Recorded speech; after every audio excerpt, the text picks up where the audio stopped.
para adorar e cultuar esse Deus maravilhoso. Nós confiamos em seu poder, né? Nós descansamos na sua graça, na sua misericórdia, naquilo que ele fez por nós. Como uma igreja de herança reformada, né, nós já podemos, como crendo nos princípios de liturgia da igreja reformada, nós já podemos hoje pela manhã adorar o Senhor, tirando da Escritura esse elemento de culto que é a adoração a Deus, que deve ser dado por todo homem, e Deus exige isso de todo ser humano, que chegue diante do Senhor reconhecendo o seu ser, quem Ele é, sua natureza, sua soberania, sua grandeza, sua santidade. E nós já chegamos diante do Senhor, abrimos o nosso culto lendo um texto que aponta para a grandiosidade de Cristo e da obra que Ele fez na cruz, nos convidando a adorá-lo, a bendizê-lo, a reconhecer a sua bondade, a sua misericórdia e o seu favor. Também seguindo esses mesmos princípios de liturgia, encontramos um outro elemento de culto, que quando chegamos diante desse Deus grandioso, maravilhoso, quando nós o adoramos, ficamos com a sensação no coração muito forte, uma convicção na alma de que nós somos inadequados e pecadores diante de um Deus santo. E aí, então, confessamos a Deus as nossas culpas e os nossos pecados. Admitimos a vileza do nosso coração, às vezes, de nos tornarmos Deus, julgando as outras pessoas sem antes refletir o nosso próprio coração. E vimos o texto da mulher samaritana, trazida pelos religiosos da época, exposta publicamente em seu pecado, de forma hipócrita, com a simples intenção de colocar Jesus numa situação delicada diante das autoridades romanas. E fomos convidados a refletir sobre o nosso próprio coração, a confessar a Deus as nossas culpas, essa maldade que habita na nossa natureza caída, de arvorarmos sermos Deus, juiz de outras pessoas, sem nem conseguir olhar para o nosso próprio coração.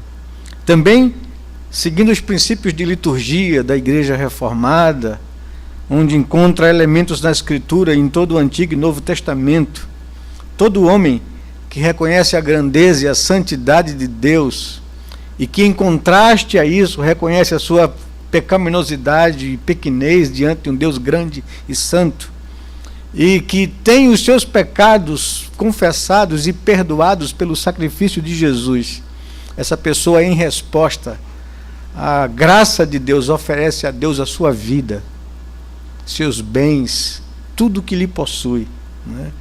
E vimos num texto tão expressivo, tão claro, tão bonito, do jovem rico, um jovem religioso, um jovem que depositava na sua boa intenção de querer buscar salvação, de querer buscar fazer alguma coisa para merecer essa salvação ou ser justificado diante de Deus, porque ele tinha consciência da sua culpa e pecado.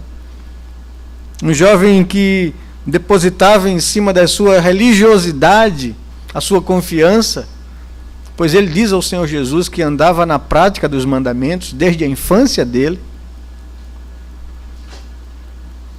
O texto nos ensina que essas coisas não nos garantem salvação, não alivia a culpa da nossa mente. Boa intenção não resolve o problema do homem, a religiosidade não resolve o problema do homem, e o Senhor Jesus identifica o real problema quando diz aquele jovem que só uma coisa te falta. Não é que Jesus está dizendo que ele tem tudo, está dizendo que ele precisa daquilo, aquela única coisa que é necessária para de fato aliviar a sua consciência culpada. Só uma coisa te é necessária, que é confiar plenamente e exclusivamente em Deus. E o Senhor então ama aquele jovem, porque na sua cegueira ele não percebia que a sua confiança estava nos seus bens, na sua religiosidade, na sua boa intenção. E então manifesta o segredo do coração dele. Vai e te livra dessas coisas que você confia. Venha e confie e siga exclusivamente a mim, a Deus. E aquele jovem sai dali triste porque era dono de muitas propriedades. E o Senhor então revela o pecado do coração dele. Ele que se achava tão justo, tão religioso, pois andava na prática dos mandamentos. Ele que se achava cheio de boas intenções, se percebe pecador porque não conseguiu confiar plenamente em Deus e revela que depositava sua confiança em riquezas, nos seus bens. É assim o coração humano. Mas agora, depois de ter o nosso pecado confessado, a gente pode dedicar a Deus a nossa vida com gratidão por confiar plenamente naquilo que Deus fez por nós na cruz.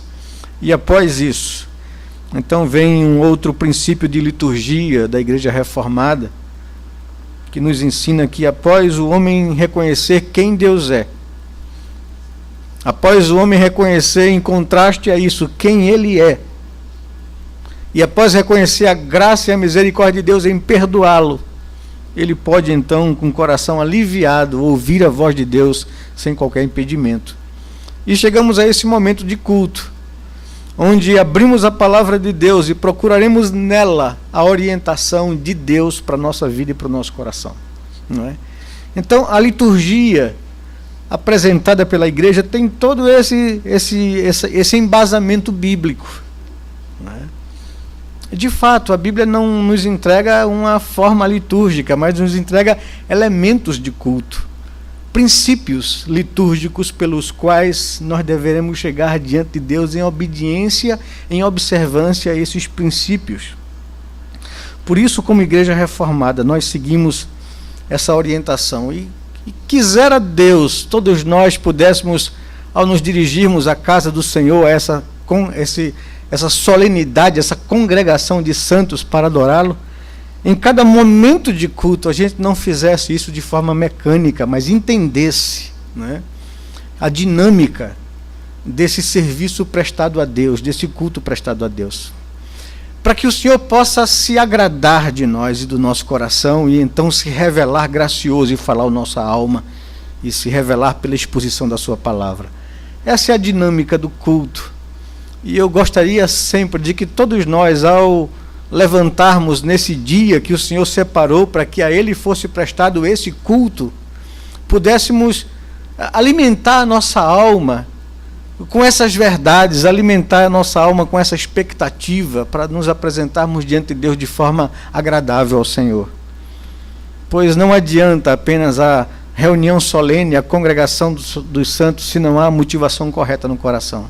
Deus não vê a aparência. Deus não vê necessariamente a forma. Deus vê o coração. E nesse aspecto, precisamos todos nós chegar diante de Deus com essa sinceridade de alma, com essa esperança, com essa expectativa, com um desejo ardente de adorar o seu nome, de ouvir a sua voz, de pedir a Deus: Senhor, revele-se de forma graciosa a minha vida e a vida da tua igreja, do teu povo nesta manhã. Fale ao nosso coração. Enche-nos da tua presença. Manifesta o teu poder, a tua glória, para que saímos daqui motivados a viver a nossa vida tão somente para o Senhor, e não mais para nós mesmos. Essa que deve ser a atitude da nossa alma ao chegar diante de Deus em culto. E eu convido todos vocês a se colocar assim diante do Senhor, a tirar da alma qualquer coisa que possa impedir, qualquer coisa que possa interferir na sua comunhão com Deus.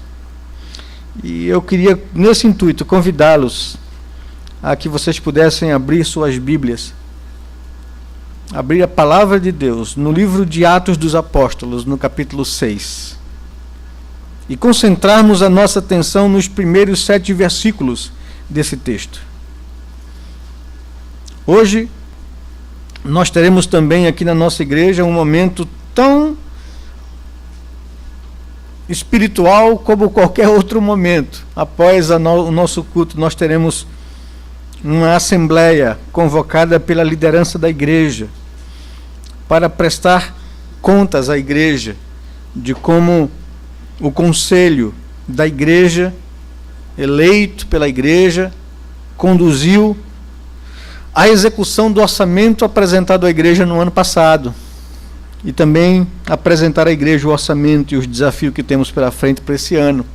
Isso não é um ato apenas administrativo, é um ato espiritual. E a gente vai ver nesse texto de Atos, capítulo 6, o princípio que leva a liderança a convocar assembleias solenes para resolver seus problemas e para direcionar a igreja para que haja paz no meio do povo de Deus. Diz o texto, no capítulo 6 do livro de Atos dos Apóstolos, no verso 1 ao verso 7, o seguinte: ora, naqueles dias, multiplicando-se o número dos discípulos, houve murmuração dos helenistas contra os hebreus, porque as viúvas deles estavam sendo esquecidas na distribuição diária. Então os 12 convocaram a comunidade dos discípulos e disseram: não é razoável que nós abandonemos a palavra de Deus para servir às mesas. Mas, irmãos, escolhei dentre vós 7 homens de boa reputação, cheios do Espírito Santo, aos quais encarregaremos deste serviço. E quanto a nós, nos consagraremos à oração e ao ministério da palavra. O parecer agradou a toda a comunidade, e elegeram Estevão, homem cheio de fé e do Espírito Santo, Filipe, Prócoro, Nicanor, Timão, Pármenas e Nicolau, prosélito de Antioquia. Apresentaram-nos perante os apóstolos, e estes, orando, lhes impuseram as mãos. Crescia a palavra de Deus, e em Jerusalém se multiplicava o número dos discípulos. Também muitíssimos sacerdotes obedeciam à fé. Vamos orar ao Senhor, pedir a sua orientação, a iluminação do Espírito sobre nossa vida, sobre nossa mente, para que possamos compreender o que Deus deseja nos ensinar nesta manhã. Pai bendito, nós nos achegamos diante do Senhor com alegria de coração, pois Tu és o nosso Deus. Tu és o Deus criador do universo, de todas as coisas.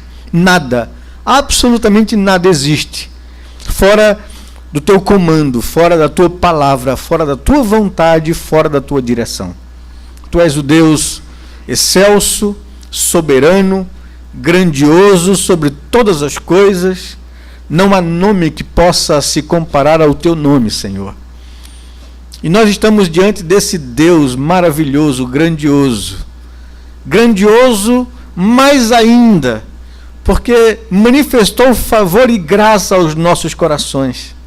Mesmo sendo nós pessoas pecadoras, separadas da Tua glória, distantes do Senhor pela natureza vil que tomou conta de toda a humanidade após a queda, incapazes de fazer a Tua vontade, de andar de acordo com o Senhor, vivendo em rebelião, em dureza de alma e de coração contra Ti.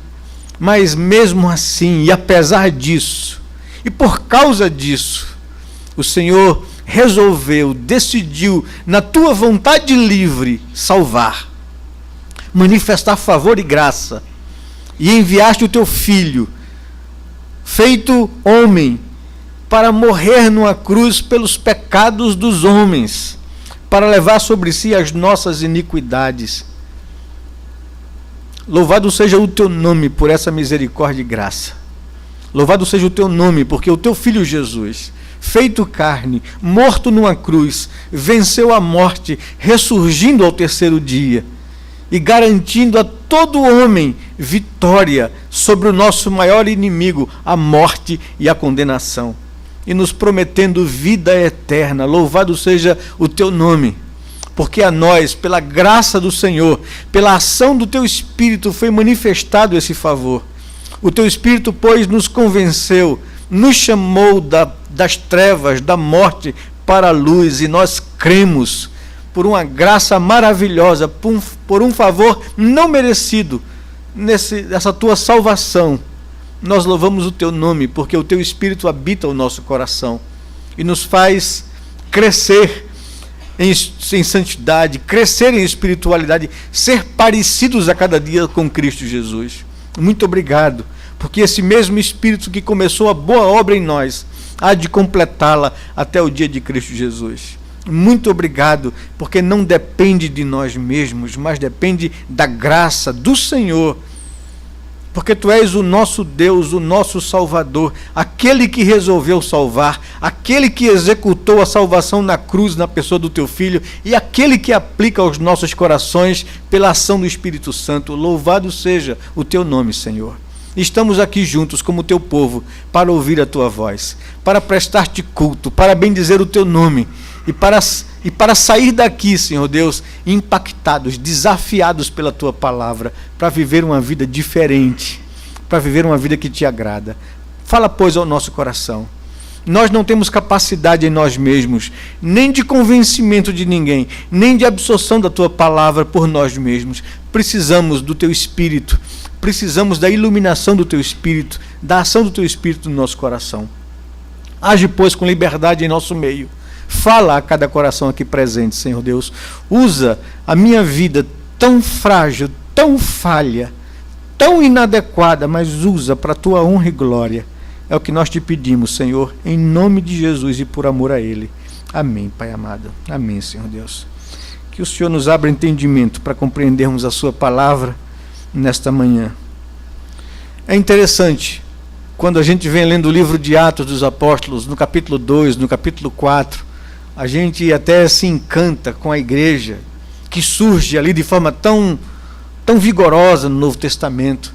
Quando da inauguração da época da igreja, da descida do Espírito Santo sobre aqueles 120, no dia de Pentecostes, naquela festa judaica, o Espírito Santo vem cumprindo a promessa de Deus, e os homens, como um sinal dessa descida do Espírito Santo, falam nas línguas de todos os povos que vieram de todas as partes para adorar em Jerusalém, e as pessoas ficam admiradas, porque a partir de então eles os ouviam falar no seu próprio idioma, pessoas simples, muitos deles iletrados, sem conhecimento cultural de outras línguas, recebem a capacidade de testemunhar em línguas que eles nunca falaram, e aquelas pessoas ficam admiradas com isso, e o Senhor faz grande obra ali. 3.000 homens, sem contar mulheres e crianças, se rendem à graça de Deus e a Cristo Jesus. 3.000 homens são batizados. Há um crescimento numérico da igreja incrível de um dia para o outro, de 120 pessoas para 3.000 pessoas. Depois Lucas começa a nos dizer como eles viviam, perseverando em oração, na palavra, em comunhão, no partir do pão, como entre eles não havia divisão nem necessidade, porque aqueles que tinham posses, ao ver pessoas necessitadas, vendiam as suas propriedades e bens, dividindo e distribuindo a qualquer um que pedia, que sentia necessidade ou que passava por dificuldades. Então havia uma igualdade, havia um compromisso, havia um amor, uma unidade, e Lucas começa a exaltar isso no capítulo 2 de Atos, no capítulo 4. Nenhum necessitado havia entre eles, porque havia esse comprometimento, essa proximidade, essa koinonia, essa comunhão da igreja. Mas no capítulo 6, começa a manifestar algo da natureza caída e pecaminosa entre nós, igreja, povo de Deus, que é uma marca em todo ser humano, né? A igreja primitiva, aquela igreja primeira, não era uma igreja perfeita, porque simplesmente era uma igreja constituída de seres humanos caídos, regenerados pela graça de Deus, mas caídos. E aí então começam a surgir os primeiros problemas relacionais na igreja, os primeiros conflitos, os primeiros atritos entre os irmãos, as primeiras queixas, os primeiros murmúrios. E nós temos aqui então nesse texto uma boa orientação bíblica do que haverá no meio do povo de Deus e como devemos agir em solução aos problemas que surgem no meio da igreja. com o crescimento e a expansão da igreja aqui no Novo Testamento, no início do primeiro século, surgiram múltiplas necessidades relacionadas com a organização, com a edificação, com a evangelização, com a beneficência. Os apóstolos, sob a orientação do Espírito Santo, promoveram na igreja em Jerusalém a eleição dos primeiros diáconos. É interessante observar que Jesus, de fato, e aí sim, ele não deixou nenhum modelo de administração ou de organização de igreja local. Ele só preparou os 12, os instruiu na palavra, desintoxicou da religiosidade judaica, abriu o seu entendimento, reinterpretou a Escritura, para que eles pudessem ser os guardiões da verdade de Deus e serem os fundamentos da igreja no ensino. Agora, a igreja que surgiria dali seria orientada pelos apóstolos e eles teriam a liberdade de dar corpo à organização da igreja segundo as necessidades. E aqui começa, então, a primeira ação dos apóstolos para darem corpo organizacional e administrativo à igreja diante de uma necessidade real que surgiu. Então Jesus não deixou uma forma, um modelo de organização eclesiástica, ele não deixou uma forma, um modelo de administração de igreja, né?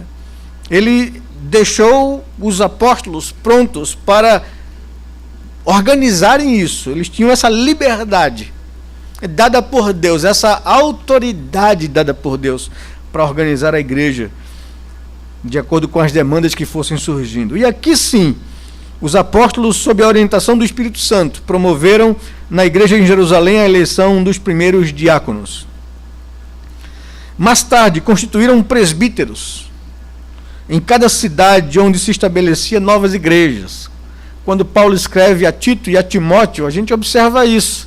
Ele diz a Tito: por esta causa te deixei em Creta, Tito capítulo 1, verso 5, para que você pudesse organizar as coisas restantes daquela recém-igreja surgida e em cada cidade constituísse presbíteros conforme te prescrevi. Então nós observamos que são os apóstolos que dão corpo à organização e à administração das igrejas locais que surgiam durante aquele primeiro século.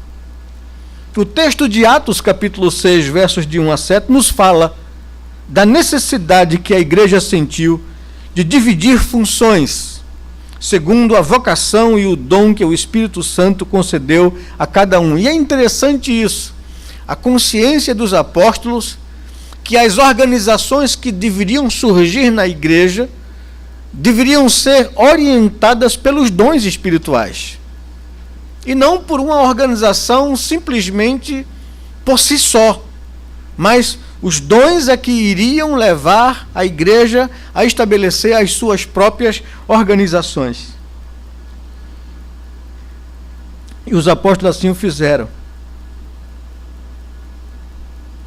Esse texto, então, de Atos nos fala da necessidade que a igreja sentiu de dividir funções, segundo a vocação e o dom que o Espírito Santo concedeu a cada um, para melhor servir a causa do reino de Deus. Isto porque começaram a existir problemas que os apóstolos entenderam que não fazia parte do ofício ou da função ou dos dons que receberam. Esse é o argumento deles. Não é razoável que vocês tragam esses problemas para nós resolvermos, porque isso nos afastará daquela função que Deus nos concedeu, de ensino. Nós não vamos deixar o ensino da palavra para servir às mesas, ou para servir a essas necessidades que surgem na igreja. A nossa vocação e função é pregar e ensinar e instruir a igreja na verdade de Deus. Era essa a função dos apóstolos, e depois que os apóstolos foram morrendo, que eles passaram aos presbíteros, que eram pessoas discipuladas pelos apóstolos para exercer liderança nas igrejas locais. Toda igreja local precisa crescer, e crescer de forma saudável. Para isso é preciso eleger pessoas, escolher pessoas, nomear pessoas, para desenvolverem ministérios nas áreas em que o Senhor os chamar. É isso que nós chamamos de ministérios ou serviços na igreja.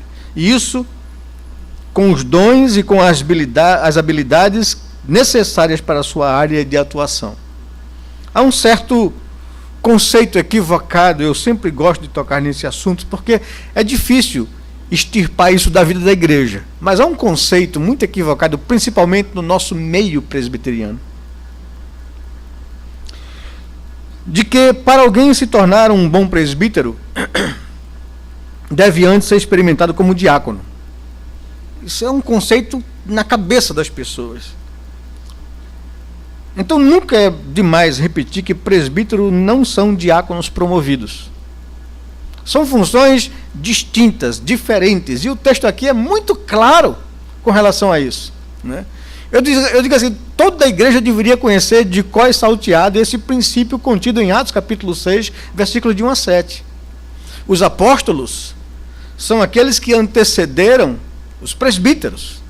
Os presbíteros são a sucessão, se a gente pode usar essa expressão, da função apostólica. Os apóstolos, ao morrer, estabeleceram líderes que eles mesmos treinaram para conduzir o ensino da igreja. Eles são responsáveis pelo pastoreio da igreja, pelo ensino e instrução da igreja. Eles não são diáconos promovidos, eles são presbíteros com a função de ensinar. Os diáconos têm uma função de servir, de assistir à necessidade dos santos. E o texto é muito claro com relação a isso. Esses são grupos distintos, com ministérios diferentes, com dons diferentes e serviços específicos. Para melhor compreendermos essas diferenças, chamaria a sua atenção para então atentarmos a esse texto, a compreensão e a exposição desse texto da palavra de Deus. O surgimento e a constatação dos primeiros problemas na igreja primitiva forçaram e levaram os apóstolos a dar esse primeiro corpo de organização à igreja.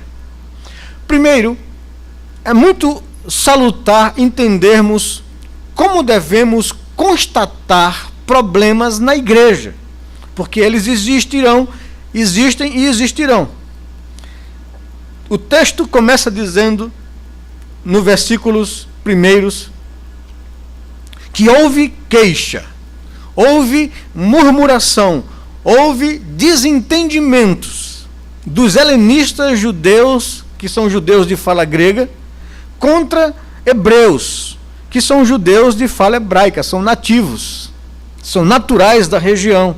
Os outros são judeus, mas que foram espalhados pelo mundo e que não absorveram tanto a cultura e que, ao retornarem lá em Atos, capítulo 2, em Pentecostes, e serem alcançados pela graça de Deus, naquele dia espetacular do nascimento da igreja, da manifestação do Espírito Santo inaugural, eles resolveram permanecer e ficar em Jerusalém. Aquelas 3.000 pessoas que se converteram ali no dia de Pentecostes não foram nativos tão somente da região de Jerusalém, de Israel. Foram judeus que vieram a Jerusalém para adorar no dia de Pentecostes e, ao se converterem à fé cristã, resolveram permanecer ali para sempre. E ficaram ali. Então havia judeus naquela primeira igreja que crescia de forma assustadora. Havia judeus de fala hebraica, de cultura hebraica, vamos dizer assim, hebreus de raiz, né?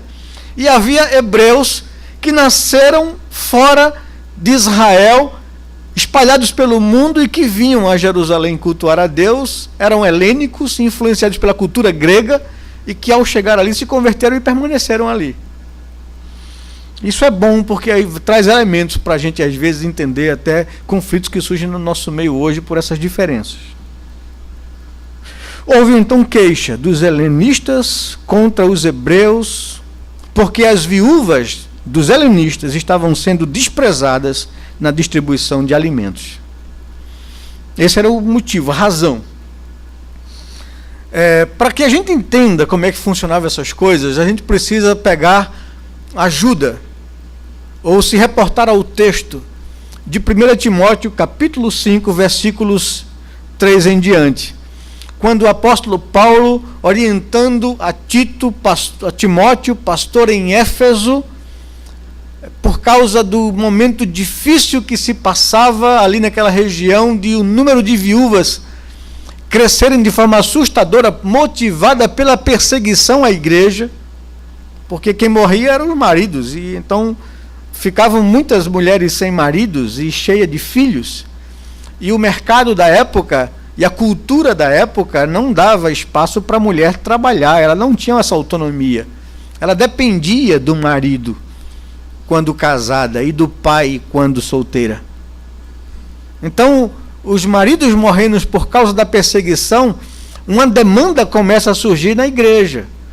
Viúvas e órfãos na igreja. O que a igreja deve fazer? Qual a responsabilidade dessa igreja? Paulo então escreve a Timóteo, para que Timóteo selecione, para que Timóteo observe algumas exigências que Paulo, como apóstolo, inspirado pelo Espírito Santo, determina, para que aquelas que são verdadeiramente desamparadas, que não têm família, possam receber suporte e socorro da igreja contínuo.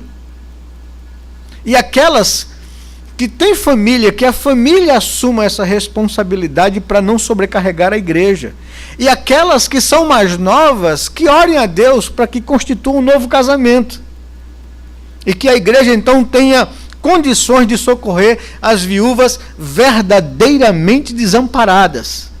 E Paulo escreve o capítulo 5 da primeira carta a Timóteo para dar orientações com relação a isso, orientando a igreja e orientando as famílias da igreja e orientando as viúvas de como deveriam proceder.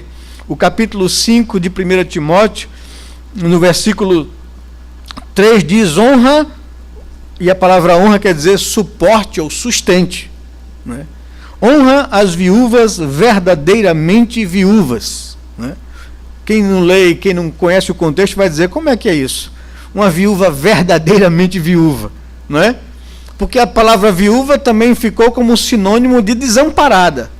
E aí a ideia é essa: honra ou suporte ou sustente as viúvas verdadeiramente desamparadas. O versículo 4 vai explicar muito bem isso. Mas se alguma viúva tem filhos, adultos, ou até netos, que estes aprendam primeiro a exercer piedade para com a própria casa e a recompensá-los a seus progenitores, pois isto é aceitável diante de Deus, é agradável a Deus.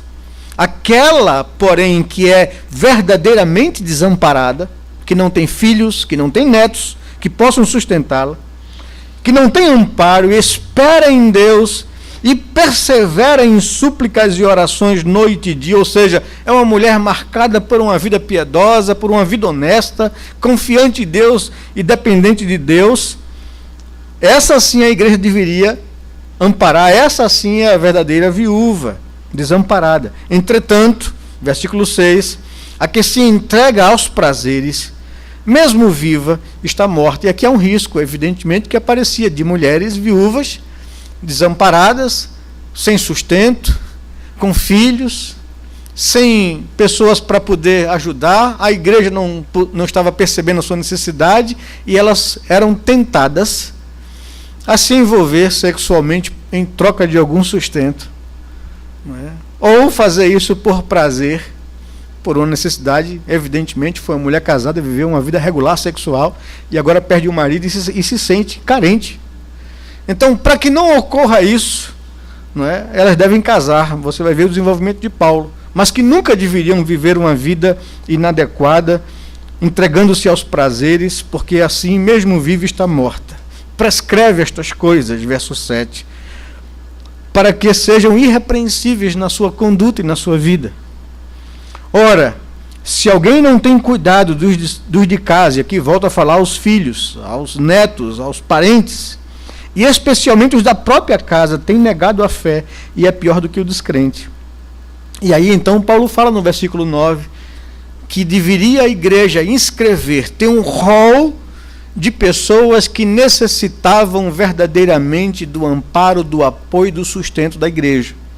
As viúvas verdadeiramente desamparadas, que não tinham ninguém. para que não incorresse em pecado, para que não vivesse a vida de forma irregular. A igreja deveria assumir. E o verso 9 diz: não seja inscrita senão viúva que conte ao menos 60 anos de idade, tenha sido esposa de um só marido, seja recomendada pelo testemunho de boas obras, tenha criado filhos, exercido hospitalidade, lavado os pés aos santos, socorrido a atribulados, se viveu na prática zelosa de boas obras. São essas as exigências estabelecidas para que uma mulher seja inscrita nesse rol de manutenção da igreja, ou mantida pela igreja, e essas pessoas se dedicavam à oração. A gente vai ter um exemplo bíblico de uma mulher que viveu assim, Ana, né, que viu Jesus no templo. É interessante isso, mas rejeita as viúvas mais novas para essa inscrição de socorro, que quando se tornam levianas contra Cristo, que fazem voto de dedicar-se à oração, nessa relação de pessoas na igreja para ser suporte espiritual na igreja, e recebiam então sustento, quando fazem esses votos e depois quebram esse voto casando-se, e são levianas contra o voto que fez a Cristo. Rejeita as viúvas mais novas, porque quando se tornam levianas contra Cristo querem casar-se, tornando-se condenáveis por anularem o seu primeiro compromisso, ou o voto que fizeram de dedicação, de celibato nesse aspecto de oração, para serem sustentadas pela igreja. É esse o contexto. Além do mais, aprendem também a viver ociosas, andando de casa em casa, e não somente ociosas, mas ainda tagarelas e intrigantes, falando o que não deve. Quero, portanto, que as viúvas mais novas se casem, criem filhos, sejam boas donas de casa e não deem ao adversário ocasião favorável à maledicência. Então, as orientações são essas. Qual era o problema que estava acontecendo aqui em Atos? Havia uma inscrição de viúvas, de muitas mulheres, tanto hebreias quanto helênicas, e que na distribuição diária, no suporte que a igreja deveria dar, estava havendo predileções. As viúvas hebreias eram privilegiadas com uma cesta básica, vamos dizer assim, mais rechonchuda, né? E as outras viúvas não hebraicas, não hebreias, mas helênicas, tinham uma cesta menos rechonchuda. Usando uma linguagem nossa aqui, né? Então, isso ficou perceptível. E isso era uma coisa reprovável, porque estava havendo acepção de pessoas na igreja.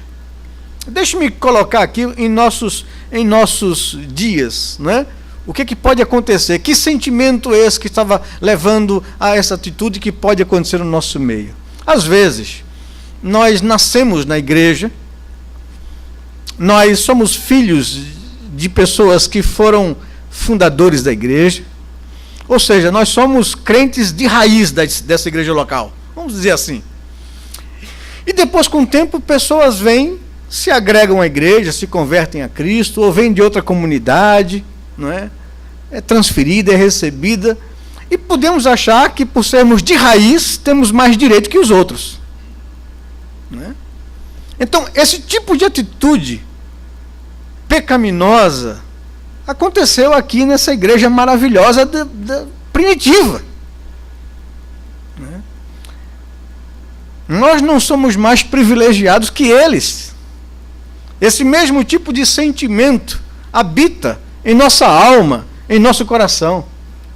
E precisamos sondar a nossa alma para extirpar de dentro de nós qualquer tipo de sentimento, de atitude, de conceito que possa ferir a unidade do corpo de Cristo e que possa agredir a santidade de Deus. Porque Deus enviou seu Filho para morrer por todo tipo de pessoa, por ricos e pobres, por pessoas letradas e iletradas, por adultos e jovens, por velhos e crianças, por homens e mulheres, sem observar a cor, a condição social ou religiosa. E se Deus não faz acepção de pessoas, nós não podemos fazer acepção de pessoas. houve queixa. Um segundo problema, além do preconceito, um problema mais simples, né, de se identificar, são os murmúrios, as queixas, as fofocas, as comparações, as competições, a competitividade no meio das pessoas. Onde há pessoas, há isso. Isso é resultado da nossa natureza caída e pecaminosa. Isso é algo que nós deveríamos analisar, avaliar, policiar na nossa alma e no nosso coração. Por que nós defendemos causas? Por que nós entramos em atrito? Por que nós argumentamos certas coisas? O que é que nos motiva na alma a conviver com as pessoas, a discordar com as pessoas? Há queixas, há murmurações no meio do povo de Deus. A grande pergunta, na busca por soluções a esses problemas que surgem por causa da nossa pecaminosidade, é o que devemos fazer quando surgirem problemas no meio da igreja. Porque é certo que problemas surgirão, pois onde houver seres humanos haverá problemas relacionais. Porque após a queda nós nos tornamos seres caídos, imperfeitos e pecadores. O que fazer? Devemos fazer de contas que os problemas não existem? Devemos relevá-los? Devemos ignorá-los? Colocar para baixo do tapete? Essa é uma boa opção? Claro que não. Não é isso que a Bíblia nos ensina. Precisamos perguntar o que os apóstolos fizeram. Porque essa narrativa colocada aqui por Lucas não está aqui por acaso. O Espírito Santo de Deus inspirou Lucas a deixar registrado isso para o nosso ensino, para o nosso aprendizado. O que eles fizeram? Para que a gente possa, então, seguir o mesmo. Mas antes de responder essa pergunta, percebemos que há necessidade de se fazer um correto diagnóstico das causas do problema. É preciso diagnosticar corretamente o problema, sua natureza, suas causas, para podermos dar soluções corretas, adequadas ao problema. Senão, não resolvemos problemas. E eis aqui um grande problema nosso, na relação familiar, na relação com amigos, com pessoas no trabalho e até na igreja. Se nós não diagnosticarmos a causa, a natureza e a razão dos nossos problemas, dos nossos conflitos, nós não vamos solucioná-los adequadamente. Nós podemos escondê-los, botar para baixo do tapete, ignorá-los, relevá-los, empurrá-los com a barriga, mas não resolvemos os problemas. E problemas não resolvidos sempre vão causar dificuldades no relacionamento e na vida, sempre vão quebrar isso, sempre vão causar desânimo, divisão. E o princípio de Jesus é claro quanto a isto. Toda casa dividida contra si mesmo não subsiste. Então, problemas existem para serem tratados e não para serem ignorados, relevados ou empurrados com a barriga. Sempre haverá isso, é isso que o texto quer nos ensinar, que a Bíblia quer nos ensinar. É preciso diagnosticar corretamente. Primeiramente, pela narrativa do texto, o problema se deu por causa do rápido e explosivo crescimento espiritual da igreja, o crescimento da igreja. Diz o verso 1, Lucas abre o texto, a narrativa do problema, dizendo que por se multiplicar o número dos discípulos. Então o problema dos conflitos, da queixa, da murmuração, do desentendimento, se veio por causa do crescimento numérico, da multiplicação da igreja, um crescimento explosivo, de 120 pessoas para 3.000, de 3.000 para 5.000, e de 5.000, Lucas diz, eu não vou mais contabilizar, Deus dá o crescimento a cada dia. Então a igreja de fato cresceu, e cresceu de forma muito rápida, se multiplicou, e por causa da multiplicação os problemas começaram a surgir. Lucas começa dizendo isso no verso 1, por se multiplicar o número dos discípulos. Mas também o problema se deu por causa de preconceitos raciais e religiosos, bem como por preferências, predileções. Houve queixa dos helenistas, judeus de fala grega, contra os hebreus, judeus de fala hebraica, porque as viúvas deles estavam sendo esquecidas ou desprezadas na distribuição diária. Então o problema não era só uma questão de crescimento rápido. Isso era um primeiro aspecto do problema, mas não era o real motivo do problema. O real motivo do problema não era apenas uma coisa aparentemente boa. A igreja estava crescendo. Pessoas estavam sendo alcançadas pelo evangelho da graça. Gente sendo regenerada. Isso é bênção. Mas essa bênção traz dificuldades de organização, de acomodação, de estruturação. Se toda a igreja tivesse esse motivo por problema, seria uma bênção, né? Mas seria muito confortável e cômodo se a liderança da época parasse aí no diagnóstico do problema. É uma coisa boa, a igreja está crescendo, é por isso que os problemas estão aparecendo. Mas eles cavaram mais fundo. Eles foram mais fundo. Qual a razão da queixa e da murmuração? A queixa e a murmuração no meio do povo de Deus, por si só, é derrota. Haver desentendimento, haver queixa, haver fofoca, haver disseminação de insatisfações, só isso é uma derrota.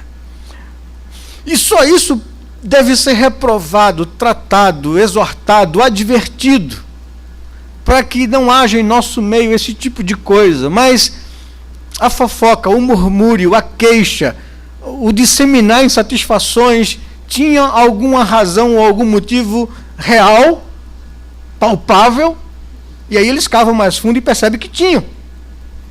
Que o problema não era apenas de queixa, de fofoca, de murmúrio, de disseminação de insatisfações, mas havia um motivo grave: preconceito, tratamento diferenciado,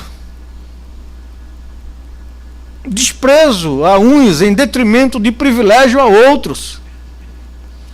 Isso é até mais grave, é até mais complexo, é até mais sério. E eles não se acomodaram a um primeiro diagnóstico, mas foram mais fundo. O que estava de fato acontecendo? Estava acontecendo divisões entre os irmãos.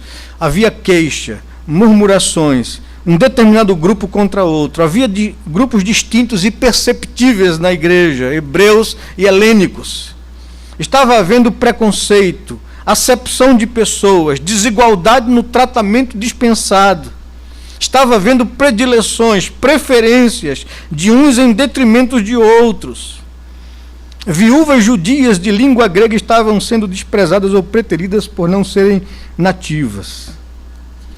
Isso estava acontecendo na igreja.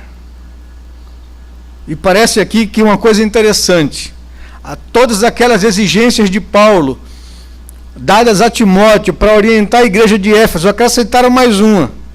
Não tem que ser contar apenas com 60 anos. Não tem que ser apenas casada com um só marido. Não tem que ser apenas uma mulher que criou filhos no caminho do Senhor. Não tem somente que ser uma pessoa que mostrou hospitalidade e piedade socorrendo aos necessitados. Tem que ser hebreia. Acresceram isso. Tem que ser da igreja desde que foi fundada, para ter privilégio a outro. Acresceram isso. E Paulo e Lucas aqui está reprovando esse tipo de coisa, levantando essa questão. Os apóstolos identificaram isso. Queixas, murmúrios, interpretações equivocadas, incorretas, às vezes acontecem no meio da igreja. Esses dias aí, por orientação ou observação de alguns diáconos que ficam de plantão na igreja, o administrador absorveu a ideia de que pela lotação da igreja, às vezes, porque pode acontecer, e já aconteceu, de pastores chegarem e não terem mais vagas, ou de ter que sair e voltar e não encontrar mais lugar para estacionar o carro, a administração da igreja resolveu reservar 3 espaços para os pastores chegarem para facilitarem isso. Algumas pessoas acharam isso privilégio e se queixaram. Não é? É natural que haja esse tipo de interpretações na igreja. E discutimos esse assunto enquanto liderança. E nós, os pastores, resolvemos dizer, não, tá bom, tira esse negócio daí para não dar lugar ao diabo. Isso não significa dizer, vai ser a última vez que vocês vão ver esse espaço reservado aqui, que não tem nenhum privilégio, é só quente, não é? Se você quiser o espaço, a gente lhe dá. É 40 graus quando você sai de domingo de manhã para entrar no carro. Então, não é privilégio. Não é? Não é porque os pastores merecem algo diferente dos outros membros. Não é nada disso. Não foi iniciativa nem dos pastores isso. Não é? Mas para que não darmos lugar ao diabo, porque nós temos liberdade em Cristo Jesus para não exigir absolutamente essas coisas. Tira-se isso. Não é? Sem problema nenhum. Se tiver que estacionar na rua, estaciona. Mas a gente não vai dar lugar ao diabo nessas questões, por uma questão de liberdade de consciência. Essas coisas acontecem na igreja. São frutos da nossa natureza caída e pecaminosa. Coisas que precisam ser tratadas, não ignoradas nem relevadas. Não pode fazermos assim, não. Tem gente que não gostou, tira e fica em silêncio. É pecado. É motivação mesquinha. Mas temos liberdade em Cristo Jesus para não precisarmos disso, não darmos lugar ao diabo. É preciso ter coragem para investigar a fundo e identificar corretamente a natureza dos problemas que surgem na igreja. Alguém podia ficar satisfeito somente com a primeira cavada da pá na busca por compreender a natureza do problema que surgiu. Seria até mais cômodo, mais confortável, menos constrangedor afirmar o problema surgiu por causa do crescimento numérico da igreja, do crescimento quantitativo dos crentes. Isso é bênção. Em lugar de afirmar constrangido que esse avanço numérico não está sendo acompanhado pelo crescimento espiritual desejável, pois há carnalidade entre nós, há acepção de pessoas, há predileções. Não é? O crescimento quantitativo, se não acompanhar o crescimento qualitativo, não tem nenhuma honra nisso. Por isso, qualquer crescimento explosivo, qualquer crescimento de repente vai trazer problemas, porque precisa se trabalhar o coração nosso, ser humano caído e pecador. A solução de problemas, a resolução de solução de problemas aparece aqui de forma bíblica e de forma razoável. O que é que os apóstolos fizeram para que nós também devemos fazer? Devemos buscar soluções bíblicas, razoáveis, para aplicá-las nessas situações e solucionar os problemas que surgem na igreja. Precisamos ser ágeis em constatar e resolver os problemas que surgem, pois eles estagnam o bom andamento da igreja, eles interrompem a vida saudável e a saúde da igreja, eles adoecem, eles interrompem o crescimento, tanto qualitativo quanto quantitativo da igreja, do corpo de Cristo. A função dos líderes, pastores, apóstolos ou presbíteros, no direcionamento da igreja, não é emprestar o ouvido às queixas, mas é propor soluções aos problemas, tratar os problemas. Quem são os responsáveis por perceber os problemas e tomar medidas para solucioná-los? Neste caso específico, os 12 apóstolos.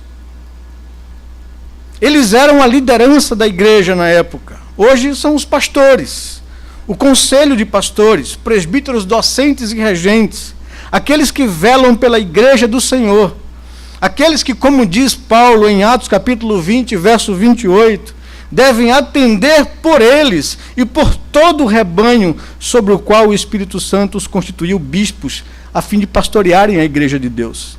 Eles identificaram o problema a tempo. Eles estavam sintonizados com a igreja.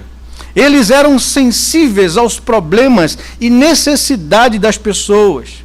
Eles perceberam, ouviram, investigaram Isso é de fato o pastoreio, o cuidado do rebanho. Esse é o trabalho pastoral daqueles que foram eleitos para zelarem pela saúde espiritual da igreja. Os pastores e presbíteros não podem estar alheios ou distantes à necessidade da igreja. Eles não podem ser representantes de grupos no conselho. Eles são homens que agem a fim de identificar e solucionar os problemas da igreja, do coração das pessoas, pastoreando o coração das pessoas. A ação dos líderes e o direcionamento da igreja para a solução do problema foi o seguinte: o que eles fizeram? Eles primeiro convocaram a comunidade dos discípulos. Então os 12 convocaram a comunidade dos discípulos, diz o verso 2. Segundo, eles arrazoaram com a igreja. Verso 2 continua, eles disseram: não é razoável que nós abandonemos a palavra de Deus para servir às mesas, às vossas necessidades, ou às necessidades que surgem na igreja. Eles disseram que não deveriam deixar de fazer o seu ministério e a vocação para o qual foram chamados por Deus. Os pastores e presbíteros precisam ter convicção e consciência do serviço a eles confiados por Deus. Muitas vezes as demandas, o diabo e a própria igreja passam a exigir coisas que não são de fato a função ou ocupação que cabe aos presbíteros e pastores da igreja. A convicção deles era essa, diz o verso 4. Quanto a nós, nos dedicaremos à oração pela igreja e pelo ministério, e ao ministério da palavra, do ensino, da pregação, da instrução da igreja. Terceiro, eles deram orientações para que o problema fosse resolvido com a participação e responsabilidade da igreja. Eles então orientam, mas ele diz: a solução do problema são vocês. Toda vez que a gente observa uma pessoa que vem queixosa por uma coisa que percebe, uma deficiência na igreja, eu digo: meu querido, quando Deus lhe mostra alguma deficiência na igreja, é porque Ele quer que você seja a solução. Então, se você é sensível, se você está percebendo a deficiência, é ali que você poderia atuar para que aquela deficiência deixe de existir. Não exista mais. Você é a solução do problema. Para de estar trazendo tudo para pastor. Tem coisas que são resolvíveis por vocês mesmos. É por isso que a igreja ela tem ministérios. É por isso que a igreja tem sociedades. É para isso.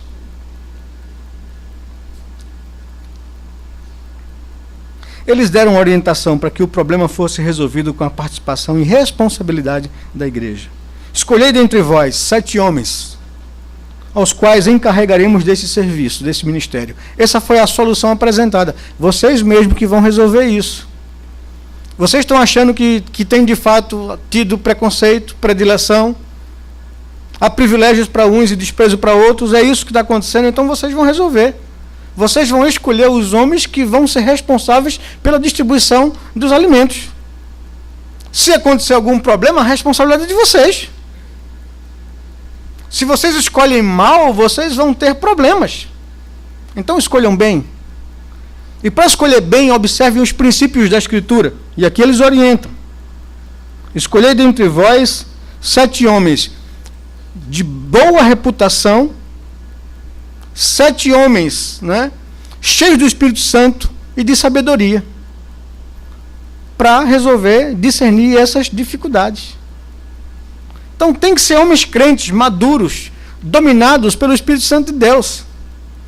Tem que ser homens com a reputação ilibada, que não são acusados de privilegiar ninguém. Tem que ser homens que tenham discernimento e sabedoria para lidar com essas questões. Então, deram a orientação devida à igreja, mas vocês são responsáveis por escolher essas pessoas. Essa nova categoria de oficiais iria desenvolver o trabalho de cuidado assistencial e socorro aos necessitados da igreja. Com isso, desafogaria os pastores, os presbíteros, os apóstolos, para dedicarem-se ao ministério da palavra e da oração. Eles instruíram a igreja na palavra e estabeleceram os padrões exigidos na palavra para tal pleito. Os indicados deveriam ser caracterizados por esses sinais: homens de boa reputação, cheios do Espírito Santo e de sabedoria. O resultado das ações e das orientações dos líderes pastores foi maravilhoso, né? Quando pastores pastoreiam, quando pastores orientam a igreja, o resultado disso é sempre proveitoso e positivo.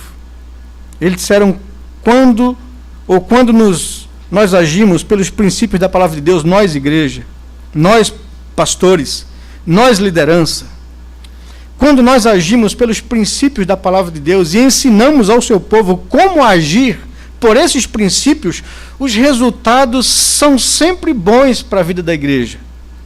Mas o problema é que nós agimos pelos nossos próprios princípios e damos um testemunho ou uma direção errada para as pessoas para agirem pelos seus próprios interesses pessoais e particulares. Os meus interesses pessoais e particulares, os meus conceitos não podem prevalecer aos conceitos da Escritura.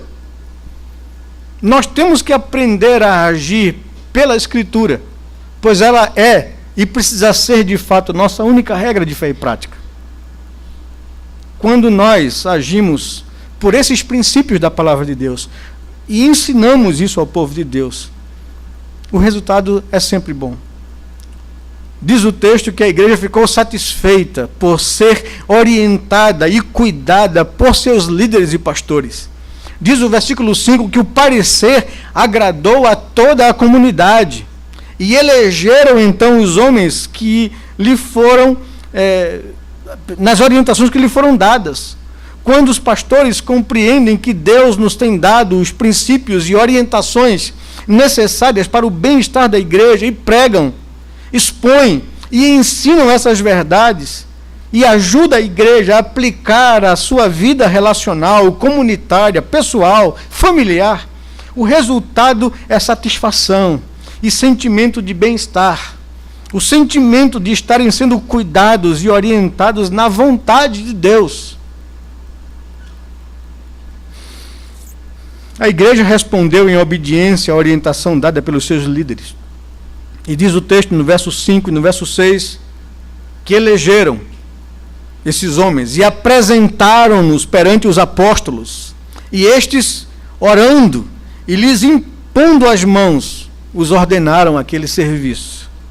Eles, após a eleição, apresentaram aos apóstolos aqueles que foram escolhidos segundo a orientação da palavra de Deus. Os apóstolos, com a autoridade que receberam, ordenaram e impuseram aqueles irmãos para desenvolverem o serviço que o Senhor lhes orientou a instituir para o bem da própria igreja.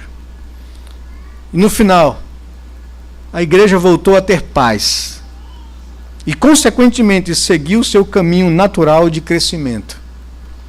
Diz o verso 7, encerrando essa narrativa, que crescia a palavra de Deus. E em Jerusalém se multiplicava o número dos discípulos. Também muitíssimos sacerdotes obedeciam à fé. Vejam que coisa interessante. Se você não observar, observe, por favor, no versículo 7. O que crescia primeiro aí? Crescia a palavra. Ou seja, a palavra de Deus crescia na vida da igreja. A palavra de Deus era tida como norma de vida. Isso nós chamamos de crescimento qualitativo. Uma igreja madura, uma igreja que se rege pelos princípios da palavra de Deus e não pelos seus próprios princípios ou pelos seus próprios interesses ou desejos pessoais. A nossa grande luta é essa. O que é uma igreja madura? É uma igreja que se guia pela palavra. É uma igreja que é bem orientada pela palavra, não somente na orientação da exposição. O desafio de nós pastores não é apenas pregar fielmente a palavra, é aplicar a igreja, é ajudar os crentes a aplicarem isso na sua vida. Porque até podemos nos esforçar por pregar a palavra com fidelidade, mas se não ajudarmos os crentes a colocar isso na sua vida, de nada vai adiantar. E aí vem para nós a frustração, o sentimento de insatisfação como pastores, porque a gente labuta e não vê nada acontecer a nível de crescimento da palavra. O desafio é chamar a igreja a aplicar essa palavra à sua vida e ao seu coração, para que não incorramos na falta de sermos ouvintes atenciosos, mas operantes negligentes. Crescia a palavra de Deus. E por causa desse crescimento qualitativo, vinha em decorrência disso o crescimento quantitativo. E se multiplicava o número dos discípulos. Esse é o crescimento equilibrado, saudável de qualquer igreja. Não é procurar crescimento numérico, sem acompanhado de crescimento quantitativo. É enfatizar na qualidade de vida espiritual, na absolvição da palavra, na aplicação dos princípios de Deus, para poder haver crescimento real, numérico, saudável, conversões de fato e verdade, não somente aglomeração de gente religiosa. Chegamos aqui a algumas conclusões e aplicações práticas para a nossa vida. Ao estudarmos o texto de Atos capítulo 6, versículos de 1 a 7, aprendemos, em primeiro lugar, que sempre surgirão problemas na caminhada da igreja, pois a mesma é constituída de pessoas caídas e pecadoras como nós. Não espere uma igreja perfeita, não existe isso. Somos uma igreja militante, estamos aqui ainda lutando contra a nossa natureza caída e pecaminosa, e problemas surgirão. A gente fica triste quando percebe que pessoas abandonam a igreja, trocam de igreja, desistem de igreja por causa de problemas. Problemas vão acontecer em todo canto. Você tem que aprender a tratar os problemas e não fugir dos problemas. Porque senão, como vai ser isso nos relacionamentos de casamento? Sempre surgirão dificuldades e problemas entre marido e mulher. E o que a gente vai fazer nos problemas? Vai fugir? Vai abandonar? Vai separar? Isso não funciona assim. Não é isso que Deus quer. Problemas existem para serem tratados. Sempre surgirão problemas na caminhada da igreja. Segundo, aplicação: problemas não devem ser ignorados ou minimizados pela liderança da igreja e por ninguém. Ao contrário, devem ser tratados de frente, com clareza, com profundidade. Em terceiro lugar, aplicando às nossas vidas, aprendemos que para se solucionar correta e biblicamente os problemas, é preciso se fazer um diagnóstico correto. Não ser simplista, mas ser profundo no trato dos problemas da igreja. Quarto, os apóstolos, ao perceberem o problema que estava ocorrendo na igreja em Jerusalém, tomaram a frente. Convocaram toda a comunidade dos discípulos para juntos resolverem os problemas. Líderes não podem se esconder. Tem que assumir, chamar para si a responsabilidade de resolver problemas. Quinto, os apóstolos demonstraram consciência e convicção de seu chamado e vocação. Eles arrazoaram com eles a respeito da tarefa que lhes estava sendo exigida pela igreja. Não é razoável, disseram, que abandonemos o ministério da palavra ou negligenciemos o ministério da palavra para servir às mesas ou para resolver as demandas que surgem. Aquele não era o ministério confiado aos pastores, eles tinham total consciência disso e revelaram essa consciência quando disseram: quanto a nós, nos consagraremos à oração e ao ministério da palavra. Esse é o nosso grande desafio. É o meu grande desafio. Aprender a dizer não para algumas coisas, algumas demandas, algumas exigências, para poder não negligenciar aquilo que me foi exigido e confiado por Deus, que é o ministério da palavra. Porque às vezes somos engolidos, somos exauridos em nossas energias e forças para resolver coisas que são tão aquém ou tão fora do nosso chamado e vocação. É sempre um desafio isso para o pastor ou para os pastores. Porque às vezes nos é exigido coisas que não é de fato aquilo pelo qual o Senhor nos chamou a realizar. Sexto, Eles então convocaram a Assembleia dos Discípulos e propuseram, apresentaram uma solução onde a própria comunidade de crentes resolveria o problema. A comunidade dos discípulos deveria escolher dentre eles mesmos homens aos quais os apóstolos encarregariam daquele serviço e ministério. Sétimo, aprendemos que o papel pastoral dos apóstolos era orientar a comunidade dos discípulos e estabelecer, através do ensino, critérios bíblicos que deveriam ser observados pela comunidade na escolha de homens. Algumas características deveriam estar presentes nos líderes escolhidos. Esses homens deveriam ser conhecidos por uma boa reputação, por serem cheios do Espírito Santo e de sabedoria. Na última reunião do conselho, na sexta-feira, nós resolvemos convocar a igreja a uma assembleia extraordinária que deve ocorrer no dia 22 de junho para a eleição de oficiais, né? Um presbítero Fernando Guerra, está vencendo o seu mandato no dia 7 de junho, e o presbítero Winston, por questões de mudança de estado, não é? Ficou impedido de exercer a sua função, então 2 vagas serão abertas para ocupar, constituir o conselho da igreja, e 4 diáconos estão vencendo o mandato, e percebemos a necessidade de eleger muito mais de 4 diáconos para compor a junta diaconal da igreja. Então, já digo à igreja que nós precisamos, diante disso, observar os critérios bíblicos para a escolha desses homens que vão exercer essas funções na igreja.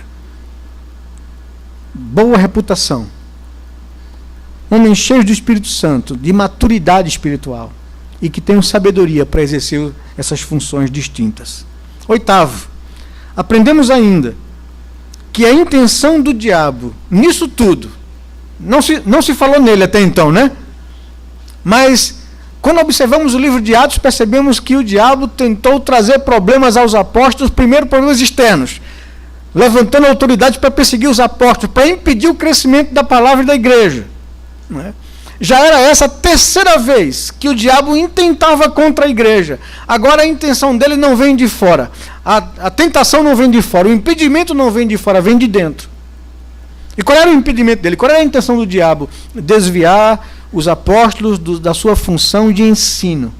Desgastá-los em sua energia. Porque enfraquecendo isso, enfraqueceria o ensino, enfraqueceria o processo de maturidade espiritual da igreja. O diabo é astucioso. Os apóstolos perceberam isso. Aprendemos ainda que a intenção do diabo naquela investida era distrair a atenção dos pastores e sobrecarregá-los com afazeres e preocupações outras, além do cuidado espiritual do rebanho e o ensino e exposição da palavra. Com isso, a igreja seria enfraquecida no ensino e no aprendizado da palavra de Deus. E por fim, aprendemos que se nós, enquanto igreja, observarmos os princípios ensinados na palavra de Deus, avançaremos muito no processo de escolha de oficiais, no processo de resolver os problemas que surgem no nosso meio, né? A igreja será pastoreada por pastores, administradas por diáconos, né? E a igreja crescerá com as coisas no seu devido lugar. Quando conselhos assumem a função de diáconos, né? Anulam a ação dos diáconos e reduz a função de diáconos a apenas cuidadores do templo, quando é muito mais do que isso. Precisamos entender isso.